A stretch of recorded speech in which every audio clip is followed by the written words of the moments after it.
Goedemiddag dames en heren, daar ben ik weer, Joop Suzan uit Ierjemien in Israël, met mijn podcast. Ja, zoals u weet wordt dit een bijzondere podcast.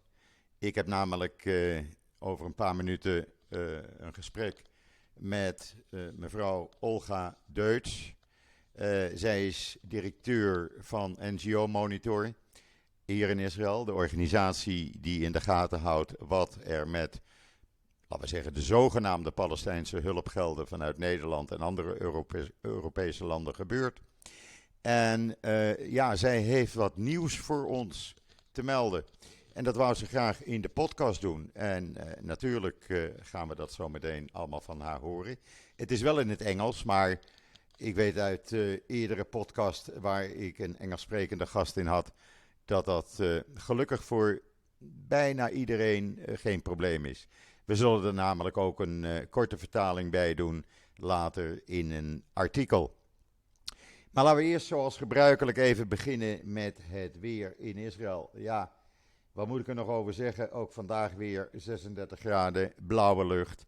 En zo blijft het voorlopig nog wel even doorgaan.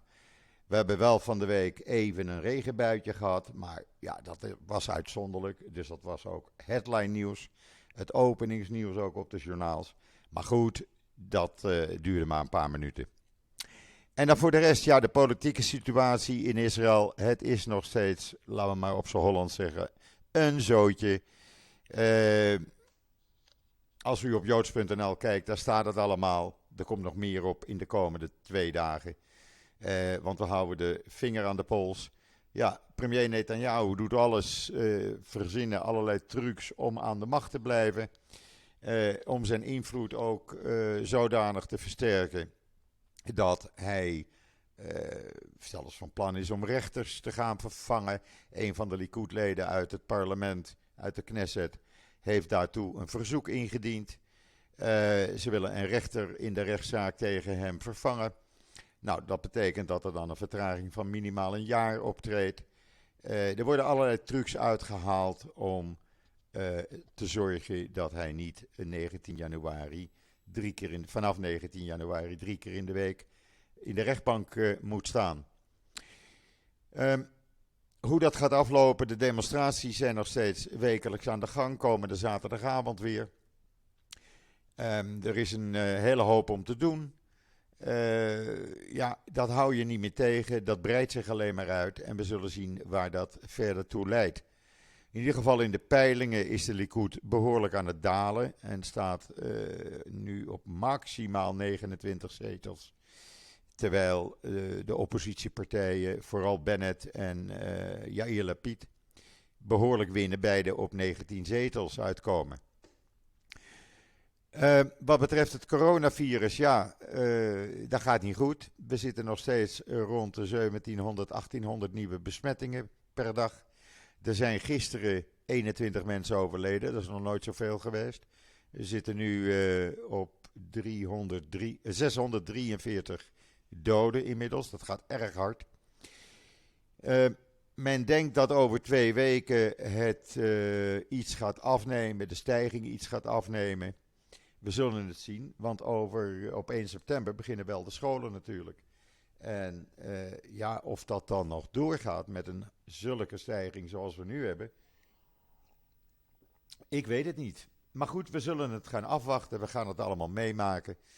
En u leest dat allemaal natuurlijk op joods.nl. En dan ga ik nu contact zoeken met Olga Deutsch. En eens kijken wat zij te melden heeft over de Nederlandse betalingen aan Palestijnse organisaties. Die zich voornamelijk bezighouden met terreur. En niets doen met het geld om de bevolking te helpen. Maar goed, dat gaat zij u allemaal uitleggen. Ik stel een paar vragen. Ik heb een voorgesprekje met haar gehad. Dat mag u rustig weten. Dus ik weet al welke kant het uitgaat. En ja, zij gaat best een paar dingen zeggen waarvan ik denk bij mezelf, had ik dan ook weer niet verwacht. Maar in ieder geval, ik ga haar nu even bellen. En dan kom ik met een paar seconden weer bij u terug. Ogenblikje graag. Oké, nou is het natuurlijk niet zo ver als in Nederland, want het is hier allemaal in Israël waar Olga zit. In ieder geval, ik heb Olga Deutsch aan de lijn. Zij is geen directeur, maar ik moet zeggen vice president of NGOmonitor. Olga, good afternoon. How are you? Good afternoon, Job. It's a pleasure to be with you. I am very good, thank you. Okay, I hope everyone in the Netherlands is also doing great today. I'm sure they do. I'm sure they do. It's a great honor to have you in our podcast. And I know we made a pre-announcement yesterday that a lot of people are waiting to hear what you have to tell us. Let me let me start with the following. We made an article last year on October 3rd about a Palestinian terrorist, Samer Arbit, who was arrested, being involved in the killing of Rina Schnurp, the 70-year-old girl who was murdered by Palestinian terrorists. And he was connected to an NGO which was financed by several European states, among them, of course, the Netherlands. How did you discover this? Well, first of all, the honor is all mine. Thank you for inviting me to join this important discussion and giving me a platform to share a little bit more about what we do and the events that happened basically in the last year. Rina Schnurp was killed exactly a year ago. Yeah. And following, she was hiking with her family. Her father and her brother were also wounded, but she unfortunately died in the terror attack. The terror attack was accredited, or the responsibility was taken by a Palestinian terror organization, PFLP, the Popular Front for Liberation of Palestine. It is a terror organization designated as such by the European Union, which means the Netherlands as well, US, Canada, and obviously Israel. The Israeli security forces arrested a 50 people terror cell. Yes. Of the terror organization PFLP, and basically only in December the Israeli media discovered the names of some of the people arrested, and among those names that were released to the media, at least 5 were senior officials, so senior employees on a payroll by at least 3 Palestinian human rights and humanitarian NGOs. Samir Arbid worked for a Palestinian organization, Agricultural Union of Work Committees. It's a Palestinian NGO that actually deals with huge infrastructural projects in the fields of water and agriculture and infrastructure. And this is an NGO that is funded by, as you rightly pointed out, by the European Union, the EU, the UN, and many, many other governments, the Netherlands included. The way we found out, and that's probably the funniest part of this story always, is just Googling and searching. That's all we do. Yeah. A lot of times people ask us, how in the world did you get to this information? And we make it a point that we don't have any special intelligence softwares or capacities. All the information that we present in our reports and our research is open source, so publicly available to anyone who can use Google, because part of the point that we're trying to make is that if we can find this information, then any government could find it too. It True. Shouldn't be that difficult. No. We, by the way, hello? Are you there? Yes. Yeah. Yes, of course. Okay. We, by the way, published this article on December 18 last year, and it was shared by a lot of people with all the information you discovered and the information we discovered. So for us, it's still, let's say, strange, a little bit strange, that the Dutch government did not act after all this information was published. Well, I wish that the first moment where this became a relevant story was in December when the names were published. Yeah.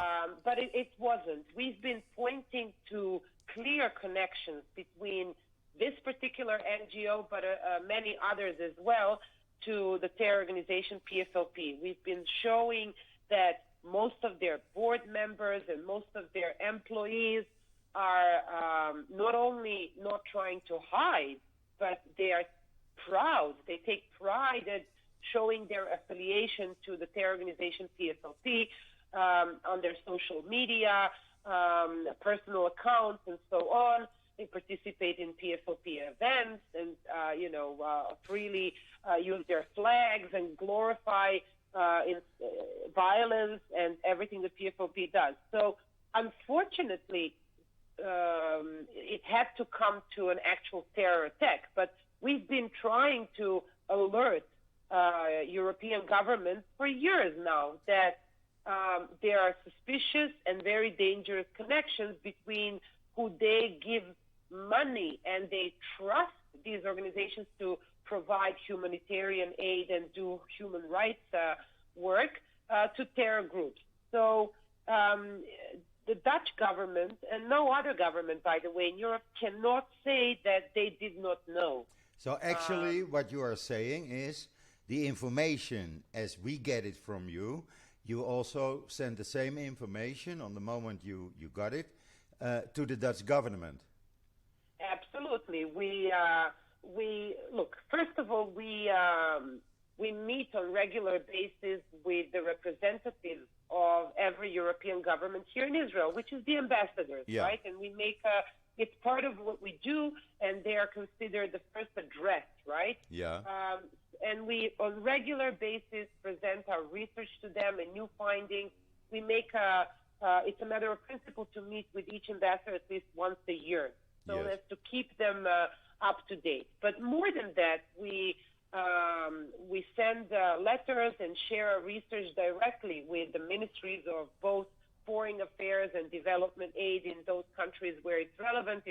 In the Netherlands, there are two ministries, so that is in some countries, development is under the part of the Ministry of Foreign Affairs, but in the Netherlands, we have two separate ministries, so we communicate with both of them. And on top of that, we also share our research with elected officials in each of the governments. So actually, on July 21st, Minister Kaag sent out a press release in which she said that the Dutch government felt sorry that the fact that those terrorists who were financed by the Dutch government, the fact that they killed Rina Snerp was not clear to the Dutch government.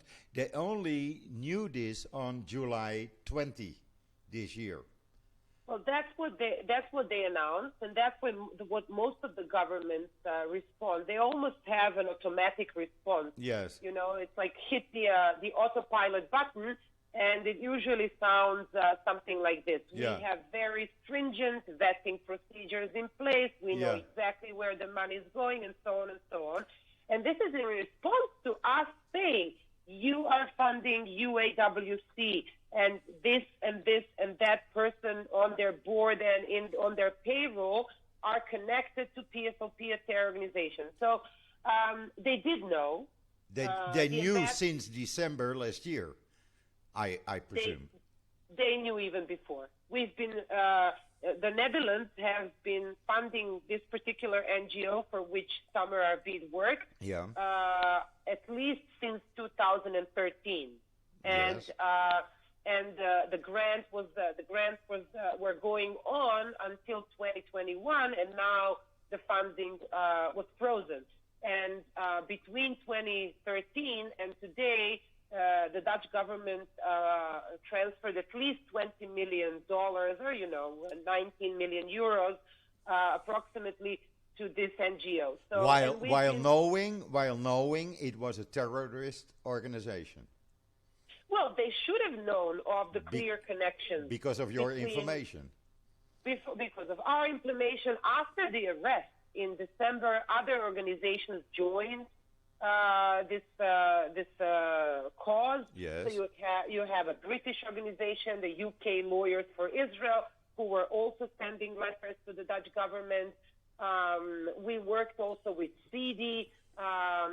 We provided the research and some of the outreach to the elected officials was done by them. So we try to find as many ways to raise awareness on this issue, exactly so the government cannot later come back and say we did not know. So we actually, if I say it in the Dutch way, Minister Kaag was lying. Well, look, I cannot say that. I can say it. I can tell you. I think the issue is always much more complex than that. I think we have in Europe in general there is a huge challenge, and that is just being able to say NGOs can do wrong things too. Yeah. We live in Europe is a continent where, especially after the Second World War, everyone wanted to make sure that there is a vibrant, thriving civil society, that every citizen has a way to voice their opinion, and this should have been sort of a complementary check for the government. You know, we want to make sure that our governments are responsible, doing the right things, and so on. So you have a culture. It really is part of the European DNA. Yeah. Where governments heavily support NGOs from the best of places. Yeah. That on its own is a really good thing. Now you have European governments officially, they don't hide that, but way of promoting Dutch foreign policy or EU foreign policy is through civil society. So supporting financially, but not only NGOs. And all that is great.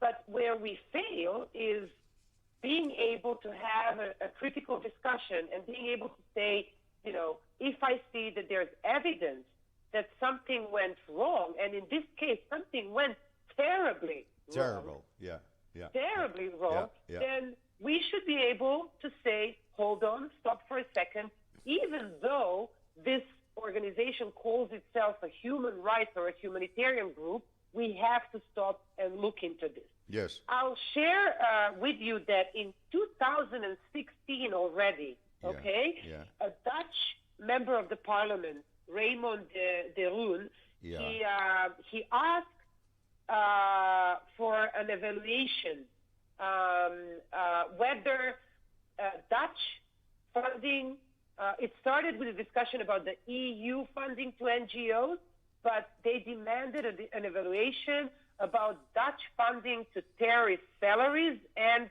terror-linked activities, including funding to NGOs. And it took them a year to run this evaluation, and finally in November 2016 it was published. And surprising or not, the evaluation was completely based on self-reporting by NGOs, which means if I am an NGO, I fill out a form, I tell you what's my project, right? Then you say it's a great project, and then when the project is over, I submit a report telling you what a wonderful job I did. And then as a government, you call that evaluation. So that's not a serious evaluation. Yes. But any reference to terror was completely absent from that evaluation. And the evaluation was supposed to cover, a period between 2008 and 2014. So it was supposed to be a very serious evaluation. So I think it's part of a much bigger problem, going back to your question, that governments are not capable of saying NGOs can do wrong too. Or as I sometimes think, they are not afraid to support, let's say, terror organizations. They knew who is the receiver of the money, and they knew it is a terror organization or terror-related organization, and they don't care because it's all for the Palestinian cause. So, so that the way you're framing it is, very direct. I will probably use slightly different. I'm words, not a diplomat. I'm not a diplomat, Olga. Well, there is, but definitely 100% that there is a very problematic and worrying politicization of aid, humanitarian and development aid, meaning as long as you use the word, you're a Palestinian group and you use the word, I am providing human rights, projects or humanitarian aid, you're doing a great job. Yeah. What you actually do with that is less important, and we are not going to check it as seriously. There is an atmosphere in which the problem goes both ways, right? It's allowing those among the Palestinians who want to politicize the whole thing and turn it into a black and white thing, meaning you're either fighting occupation or you don't have a voice in the Palestinian society, right? Yes.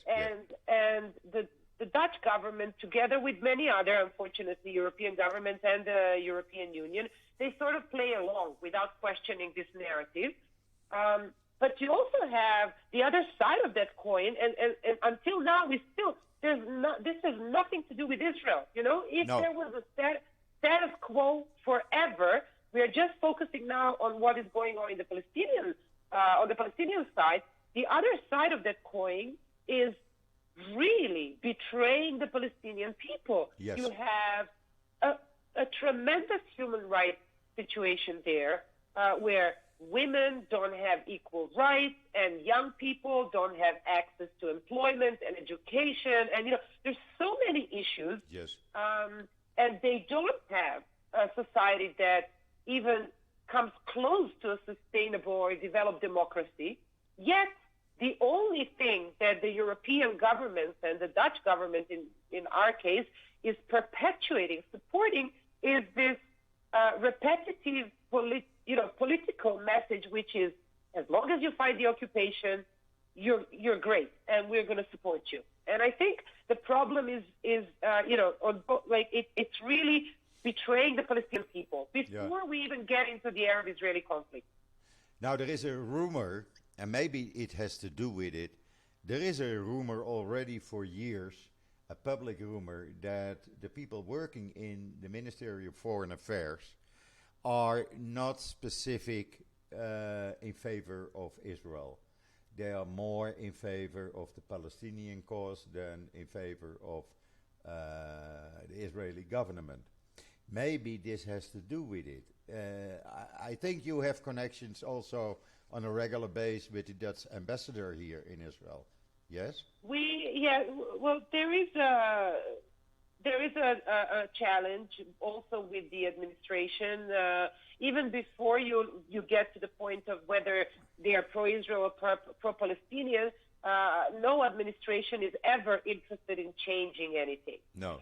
So that's a challenge before anything else. But yes, we are, as I mentioned earlier, we meet with ambassadors on a regular basis, and we actually had a weird experience with the Dutch ambassador to Israel, a relatively newly appointed ambassador, where we invited him as one of the first activities for him since he assumed the position in Tel Aviv is to speak at our annual conference, which took place in December 2019. It was on a completely different issue. It was about the combating anti-Semitism. And, just to give you an idea of the level of the conference, we had Ilan Carr, the U.S. State Department's envoy on combating anti-Semitism as a keynote speaker. We had Bougie Herzog, who was the he used to be the head of the opposition in Israel, and is now the chair of the Jewish Agency. We had many officials and elected officials here in Israel, and we invited him to speak on a panel together with a journalist and other diplomats. And we actually approached him saying we would like to talk about some of the policy changes that were best case, like good things the Dutch government did in the past couple of years. He said yes, but last minute they called literally a day before. They called to cancel, telling us that the ambassador was ill. But the weird thing, which we always we wish him all the best of health, and we wished him a speedy recovery. But it was very funny because while they were telling us this, the ambassador was tweeting pictures from his visit with another NGO just on the other side of the political discourse, and what a wonderful meeting they had. It's worth mentioning that also the ambassador, he would very openly share tweets and help other NGOs to fundraise money. So there is an issue there. I think it's part of the problem of not being able to have an open and direct discussion. Yeah. I don't know in short, to make it clear to the listeners, the ambassador, he canceled the event because he was ill, and the next day, instead of coming to you, he was going to attending on the same day. On the same day.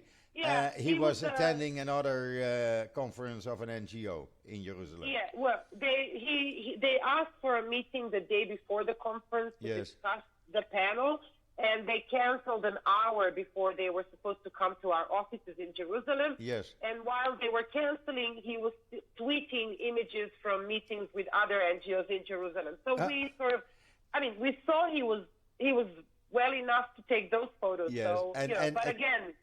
That NGO, was it a pro-Palestinian NGO or a leftist? It was an NGO that is very critical of the Israeli government and establishment. Okay. It says enough, no? In my opinion. But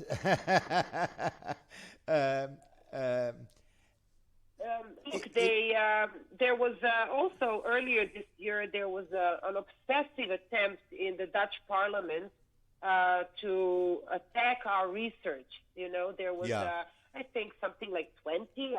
I'm not giving you an exact number, but it was a crazy number, something like 20 requests for freedom of information that were sent to the foreign ministry in the Netherlands, asking them particularly about NGOmonitor and our research, and are they taking our research seriously? And actually, in one of the responses, the official responses, the foreign minister actually said that yes, they are aware of our research and they don't take our research seriously. In these words, okay? And I think that's really the core of the issue. That's the problem.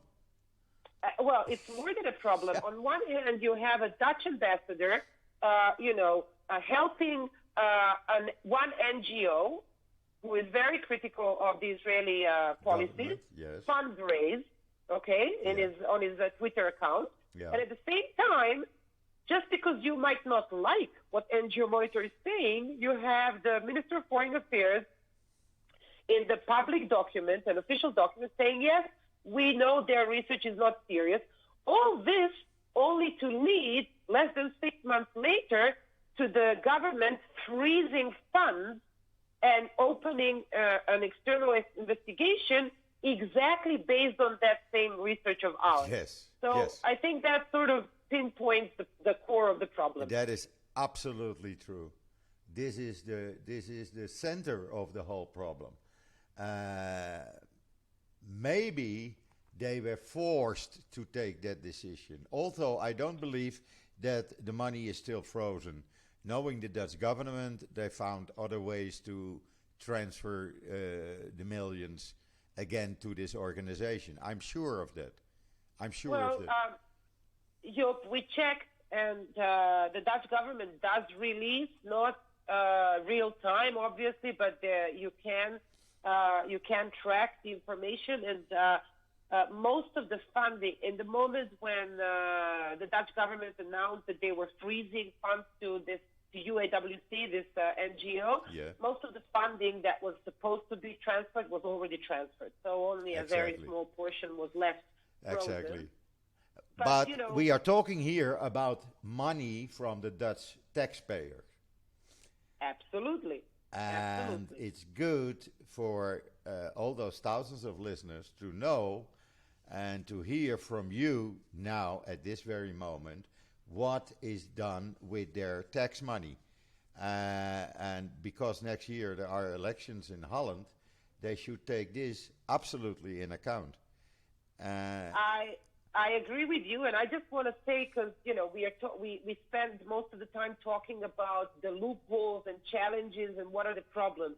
With everything that we said, it's still a major thing that the Dutch government did. Okay, the question it's a huge political precedent that will, we hope, also motivate and push others to take a much more serious check and look at the organizations that they fund. The name of the game now will be moving forward how serious the investigation that the Dutch government announced it will do, how serious it will be. If it's only checking, because normally the government will say we have the top world accounting companies checking, but this is not an accounting issue. The question is not whether money went, to a purpose it was not supposed to go to. It is a much more dangerous and much more delicate and complicated thing on one hand, but it is something that unless done seriously, this will be a one-off,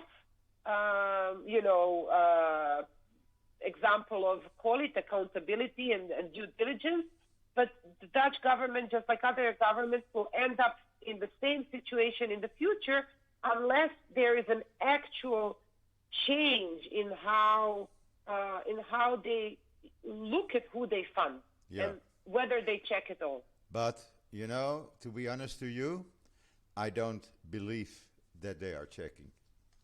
I don't believe at all.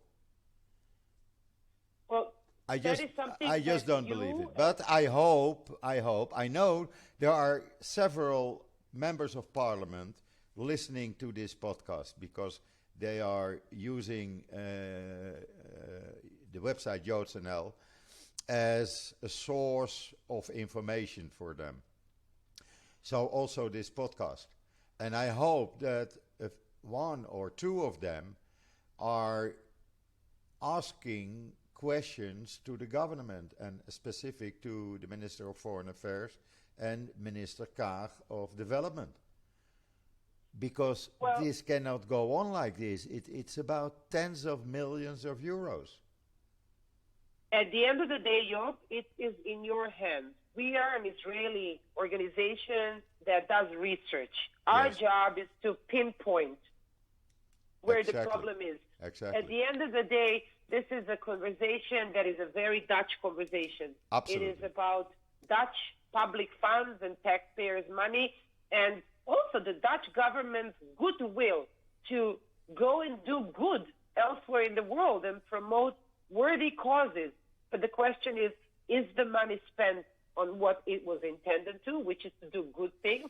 And also, are you entrusting your money? And it's not only the money, it's the reputation. All these programs go with the Dutch logo on it. Yeah. But I can tell you, I did an interview with Minister Kaag when she was in Tel Aviv in January this year. And I asked her specific, also because of the articles we published, let's say, between October and December last year, how are you checking where your money is going to? And then she said, we have a whole system in place and it is checked. I said, yes, but, and then I confronted her with your information in our articles. And she said, yeah, maybe we should check double. We should put another system in place. But it is good to know that something is maybe wrong. So we will check it, and it is still in a podcast from January. So then I say 101 is not 2, 101 is 3, and she is lying. She is just lying, telling, knowing what is going on, but acting like she didn't know. And that is a serious problem. That's a serious problem for the Dutch government. Well, that is really that is an internal Dutch thing, and but I think one issue is a universal issue for any citizen, and that is our right and our responsibility to hold our government and elected officials accountable. Yeah. Because we entrust them with a lot, and it is not only the funds. We entrust them with leading us and doing things on our behalf. Yes. And going back to that civil society, and how the checks and balances and how the government and the civil society work together, I think holding governments accountable is an incremental part of democracy. And just like we do in Israel, we have to do the same here. I think you have all the right to demand accountability from your leaders. Absolutely. Absolutely. They are elected by the public, and the public has the right to get all the information, the right information from them, and not lies. Let's hope that this freeze of funding and the announcement of an external independent evaluation with enough public pressure from you, from your listeners, yes, from elected officials, will pave a way to a more serious discussion about this and hopefully a change. I hope so. I hope so, because the information you just gave us is very important and not known by the general public. And thank you very much. This is very important.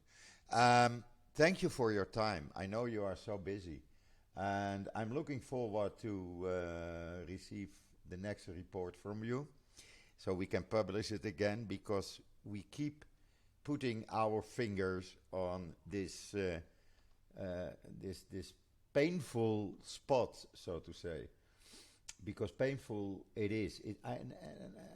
It's a little bit ashamed. I feel a little bit ashamed also, because if people are not honest, if people, you cannot trust them anymore, it's a bad situation. It's a very bad situation. So well, I hope it's not always easy, but I think it's a part of it's a must part of democracy. Yeah. It's also having difficult discussions. Yeah. We don't always have to agree, but we have to be able to give each other respect and the benefit of the doubt. Yeah. That not only because I don't agree with someone's political views, I dismiss everything he or she is saying. And I think that's a major part of this conversation. Yes. And I thank you for reaching out and for giving us the opportunity to speak in more details about this important issue and about the work that we do at NGOmonitor. It's our pleasure. And on behalf of over 50,000 listeners, go amazing. Do your work, do it the way you do it now, because it's great work, and we support you all. We all support you. And you keep up doing your amazing work, because it's only together, we are the content, but you are the vehicle to reaching the public. Absolutely. So thank you again so much. Absolutely. Okay. Thank you very much, Olga. And already Shabbat Shalom. Shabbat Shalom. Thank you. Okay. Bye. Bye. Bye. Ja, dat was Olga Deutsch. En ik moet u zeggen, ik ben nogal geschrokken hiervan. In het kort, de Nederlandse regering wist dus dat het geld naar terroristenorganisaties ging. Ze zeggen dat ze het onderzoeken, terwijl ze dat al jaren wisten. De minister van Buitenlandse Zaken, meneer Blok, zegt, ach, die rapporten, die berichten, die onderzoeken van NGOmonitor, ik geloof ze niet, het stelt allemaal niks voor. Terwijl ze dat wel als argument gebruiken naar buiten toe op 20 juli dit jaar, om te zeggen, we gaan een onderzoek starten. Nou, dan weet je al welke kant dat onderzoek uitgaat. En daarnaast hebben we een Nederlandse ambassadeur in Israël, die een afspraak afzegt omdat hij ziek is en niet kan verschijnen op een panel van NGOmonitor. Maar dezelfde dag, na het ontvangen van de beste wensen voor zijn gezondheid van NGOmonitor, dezelfde dag dus vrolijk bij een NGO gaat zitten in Jeruzalem, die anti-Israël is. Dat zijn punten waarvan ik zeg, daar schrik ik van. En ik vind dat dit door parlementsleden in de Tweede Kamer moet worden uitgezocht.